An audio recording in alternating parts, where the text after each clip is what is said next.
Have you ever started a project on scenery on your layout and wondered, what was I thinking? Yeah, what was I thinking here? I just don't like it.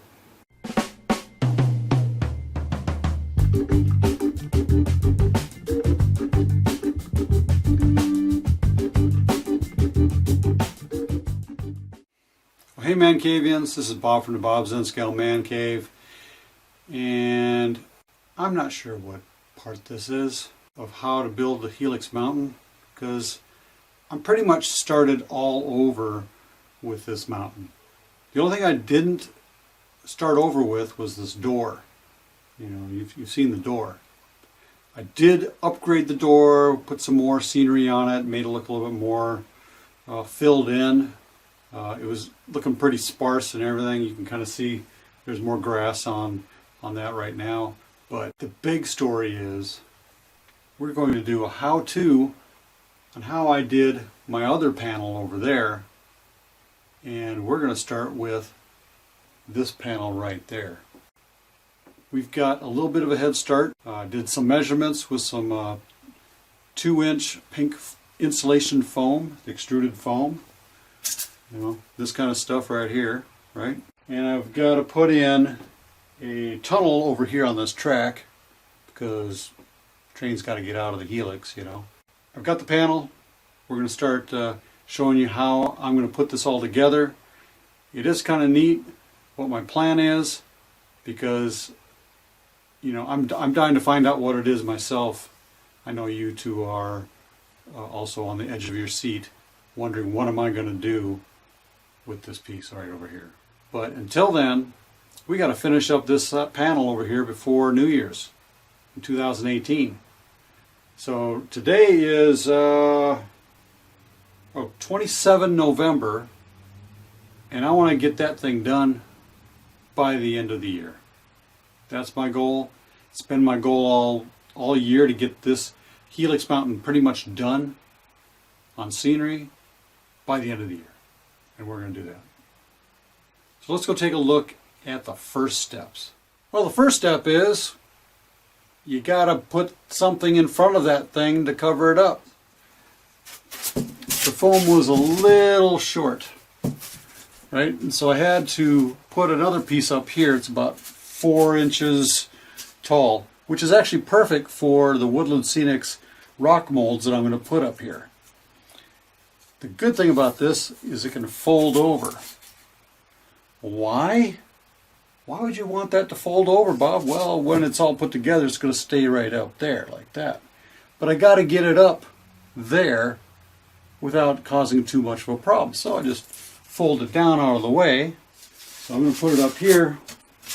And I already cut a little notch out of here for a tunnel.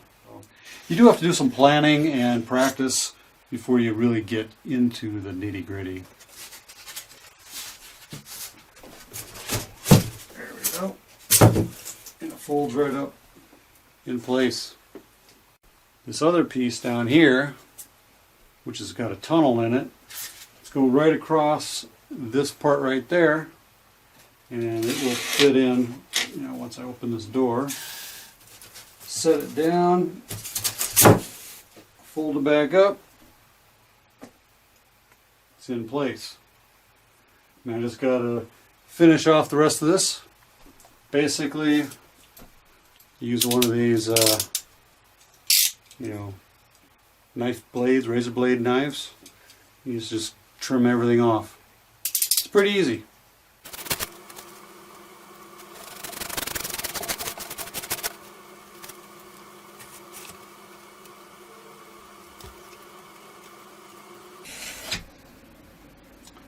So now that this fits properly, I've got a little bit of gap right there, so that's fine. A little bit of leeway to play with. And the door's already shut. So all I got to do now is fill in this gap right here, attach it to this board right here, and now I'm ready to start being more creative on how this whole panel is going to look.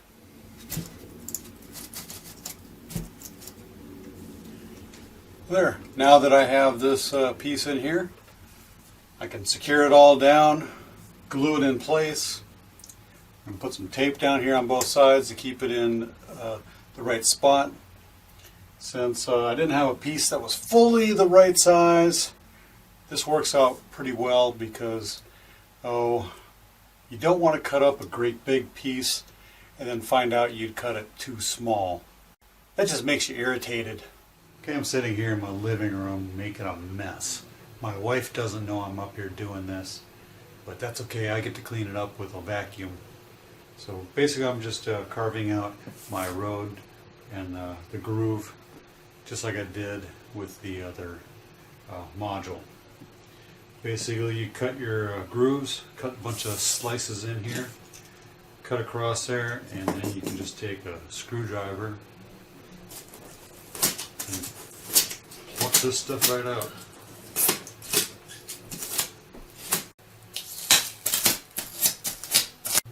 Okay, as you can see, I got all these pieces put in place. Kind of want to put a rock right over the top of that tunnel portal, right in that area. All I gotta do now is place some other pieces over the top of these to kind of extend this thing out and make it look more realistic. And then now I gotta put in a hill in this area. Glue all this stuff down. I've got the rock over the tunnel portal. I'm going to build a hill that's right on this blue area and attached to this part here that keeps it standing up straight. I got to cut all those pieces out for covering up the roadway and make it look like it's an actual tunnel.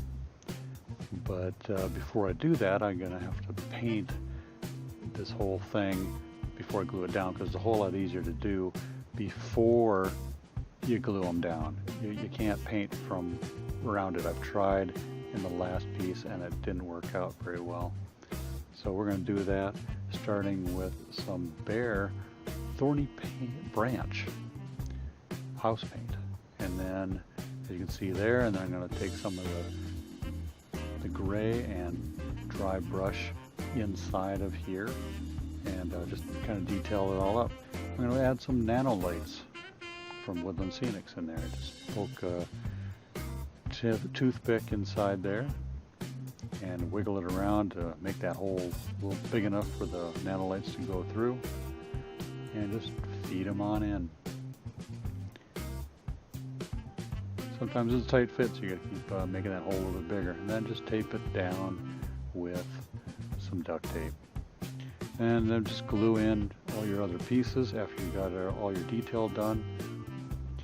That way you can start detailing the top part. Doing things in layers really helps if you're doing something in 3D like this. Then I'm going to use some no-news newspaper to build some bulk before I put down some plaster cloth. And after I measure that all out, and then I just dip it in some water, spread it out,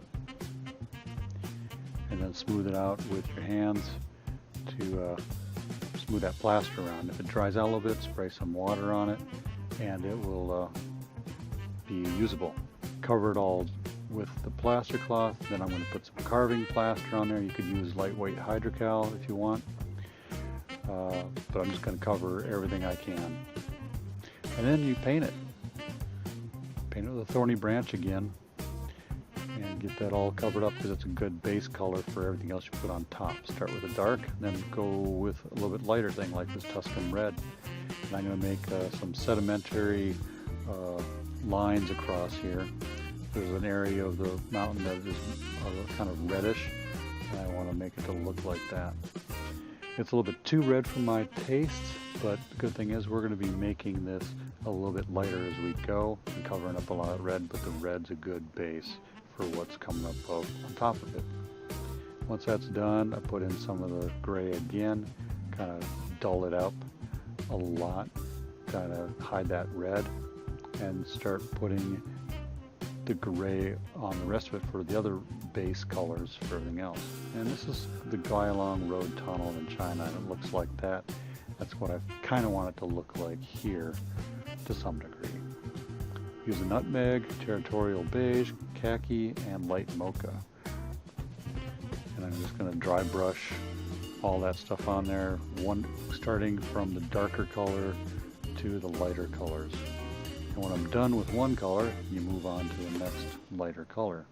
Just go over the top of those, or in wherever you want it, really. It's your creation. And then I also use some of the King's Gold and Golden Sunset to make those yellow streaks and other highlights in the rock.